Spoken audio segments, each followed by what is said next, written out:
Well, hi, folks. It's good to have you join us for our continuing series on getting to know CUP staff and session members. And I have the opportunity to talk with Brian O'Rourke this morning, who has come on session here in the past year, and looking forward to uh, getting to know you a little better, Brian. Well, here's your chance. Yeah, all right. And by the way, for those of you hearing strange noises in the background, our puppy Schubert is currently really working on a chew toy. So don't worry if you're thinking that I've doing something terrible to the dog. The dog is having a good time over here. So, Brian, first question for you. We've had the opportunity to start a Sunday school class on Christianity and politics. So it has caused me to wonder a few things about your political perspective. Do you have a favorite politician who's not a president out of American history? Um, ugh. Non-presidential. So I guess the easiest answer would be Alexander Hamilton, as we've been singing through the songs of the musical here for the last few years. But um, I think actually I would say, and I don't know enough about him, but he's still really, really interesting, is actually Aaron Burr. Burr had this sort of, he lived at the wrong time. He butts heads with Hamilton. He kind of, I guess, never gets into that sweet spot of favor with Washington. And then near the end of his life, he has some tragedy in his life, and then ends up kind of going off the deep end and trying to lead a secession movement down the Mississippi River. Just sort of that stuff you never learn about in history class. That history might have been more interesting if you would have learned some of those. Well, right. To think one of our founding fathers had that level of treachery in him. So, boy, Yeah. that's an interesting choice. I might need to look over my shoulder here once or twice, right? No, I don't know. I'd be worried about Judd, but that's Well, I agree. Burr is a fascinating person, no doubt, and at least we know he's a better shot than Hamilton. So, yeah, perhaps. yeah, There's some right. question about that as well. Well, that's right. That lots of unanswered questions there. Okay, a little happier memory, perhaps. What is your favorite baseball memory? A lot of different places you could go with that. Yeah, there actually are. But I think if I had to narrow it down to one, it would be second grade. It was must have been April. I'm sitting in class in second grade. Comes a knock on the door. The teacher goes to the door, waves me over, and it's my dad. He's like, "We're going to opening day at Three Rivers Stadium. Let's go." Very nice. So he pulls me out of class. We get in the car. There's a friend of mine and his dad in there. We go to the stadium. That's exciting. But then we start walking into the stadium and we start heading down the steps, down the steps, down the steps. And we've got tickets in the front row to Wow. opening day. And then they hit a foul ball our way. The ball girl picks it up, walks right over and hands it to my friend. But it was as close as I'd gotten to a foul ball in my life. And I eventually was able to get one, but not for about 14 years later, I got a foul ball. Okay. And it was almost in exactly the same spot at Three River Stadium. Of course, it wasn't opening day, so we bought cheap seat tickets and just walked down to the front row at that time. Right. But being pulled out of school was great enough, but being able to go to opening day, 1982, that's the best memory. Okay, great. And they were still kind of decent back then. Yeah, Willie Stargell was still on the roster, and there were a lot of familiar names still there from collecting baseball cards. And Right. I don't remember anything about the game, but I remember it was sunny. I had a White Sox hat on because I've seen it in the picture. All and right. just a great memory of Wonderful. going to the park. That's cool.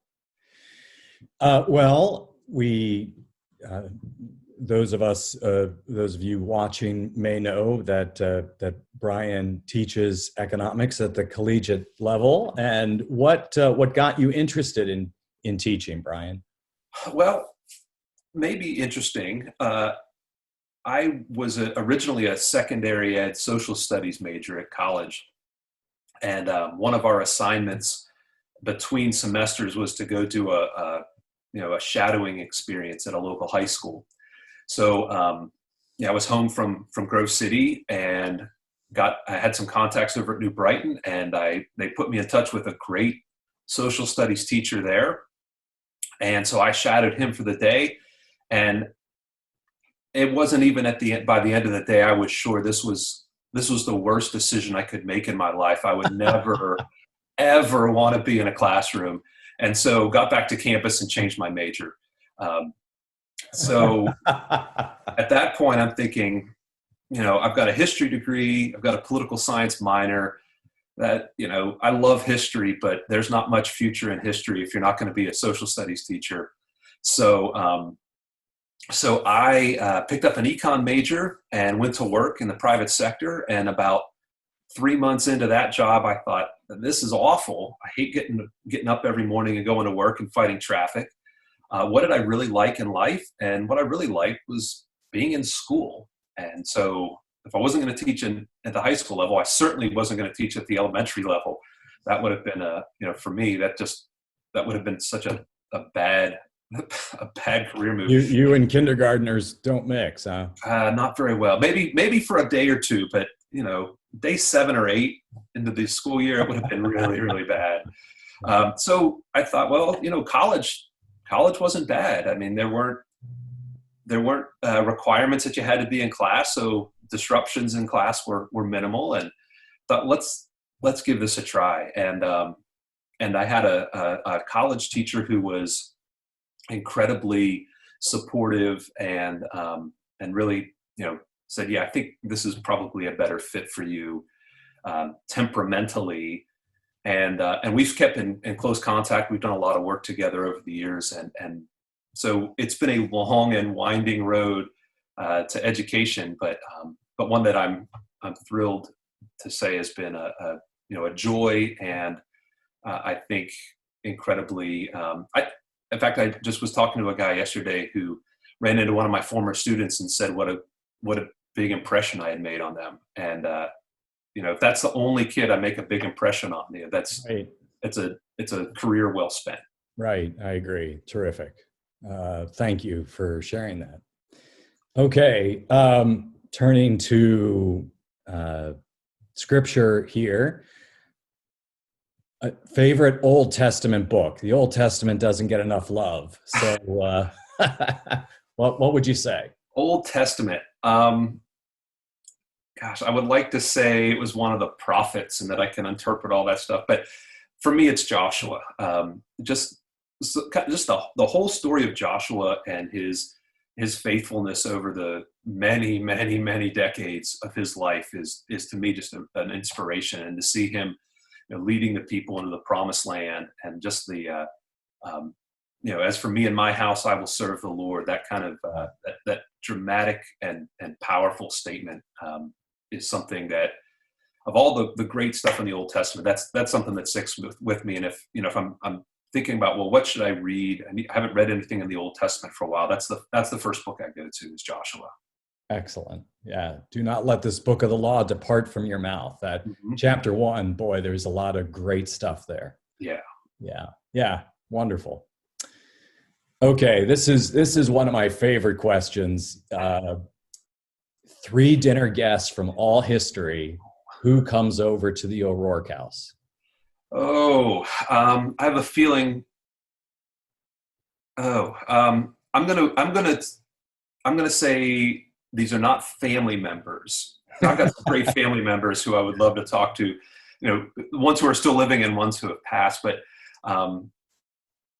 okay, so this list, I don't know that Christy would maybe not let one of them in the house. Well, this is your your Okay. dinner parties. So So all right. we're So not worried about offending anybody else. good. So I'll start off with Ronald Reagan, just because I think Reagan is just a remarkable man who has seen so much of American history and in really different perspectives. You know, his young life growing up and being out in the movie industry and working with the union and really, you know, being involved and interested in what was going on in the war. I think he'd be fascinating and would have a really interesting perspective. And to pair him with the second person, who I think it would be Dorothea Lange, because I'm really interested. Perhaps it's because of the time in which we live, but I'm really interested in what was going on during the Great Depression, and I think she has a really would have a fascinating view of what was going on. So she was a photographer during the Great Depression. Most people have probably seen pictures that she's taken of families in the Dust Bowl, Yeah. And I think she and Reagan would probably have a lot to talk about, having lived at the same, you know, having lives that have overlapped. And for me, just knowing more about what life was like for different people during the Great Depression, because my perspective as an economist is just such a narrow snapshot of that. And then the third person, this is the one I don't think Christy would let in the house, is Walt Whitman.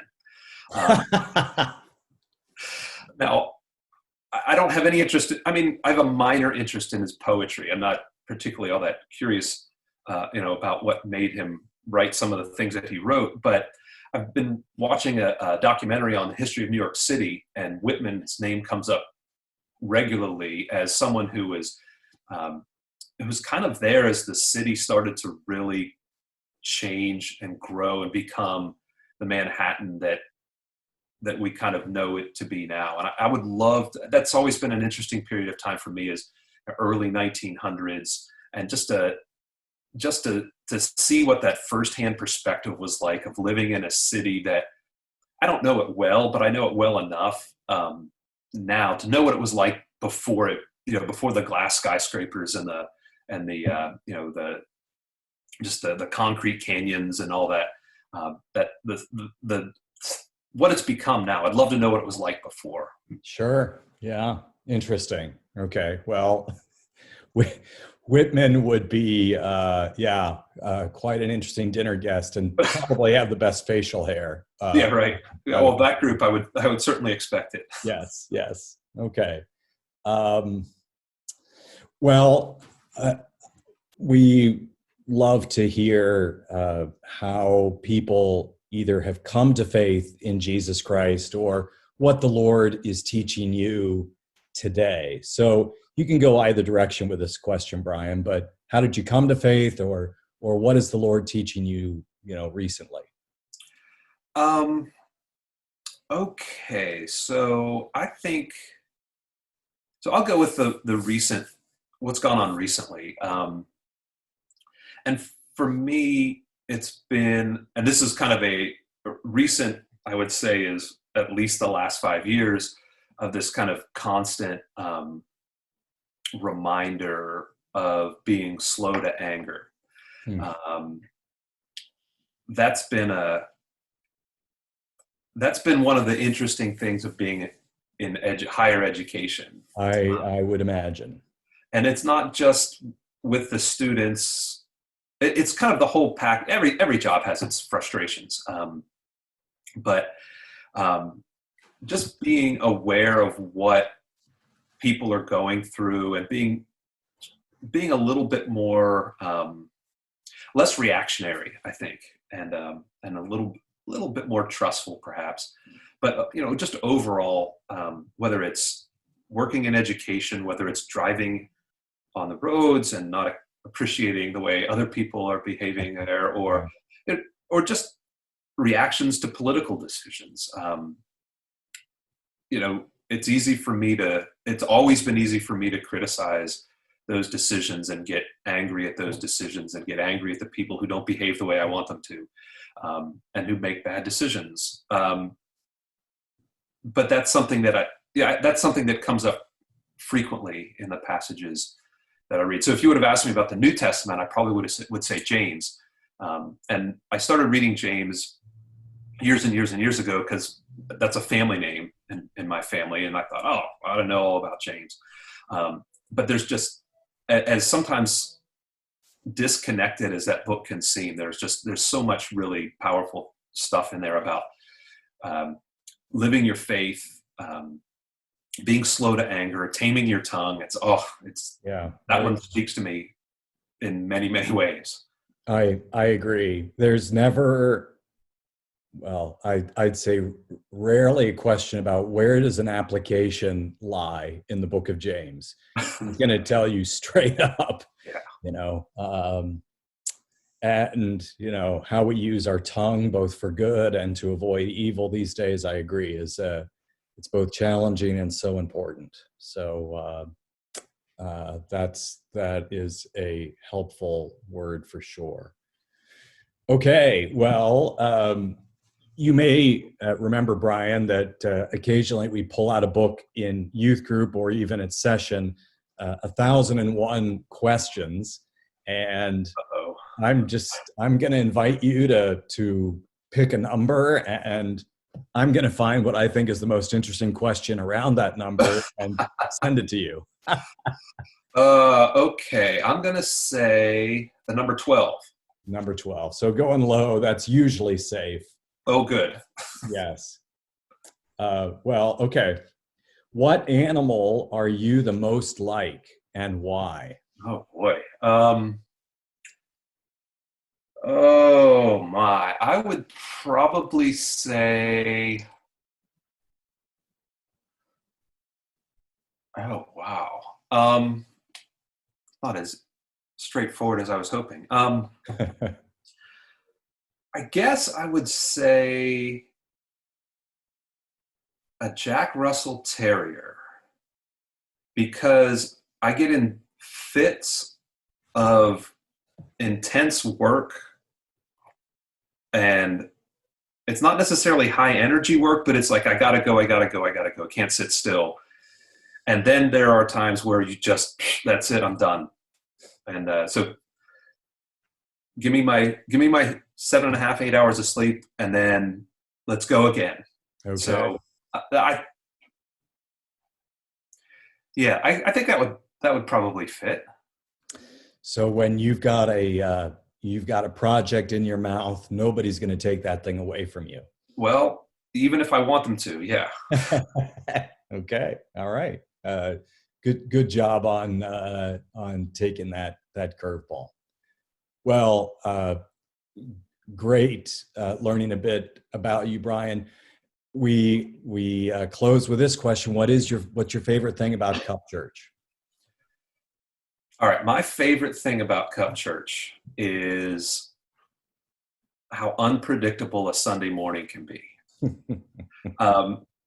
And I say this with all sincerity because the last couple of churches that we've been members of have been large and I don't want to be disparaging, but rather packaged. And when we come to church on Sunday,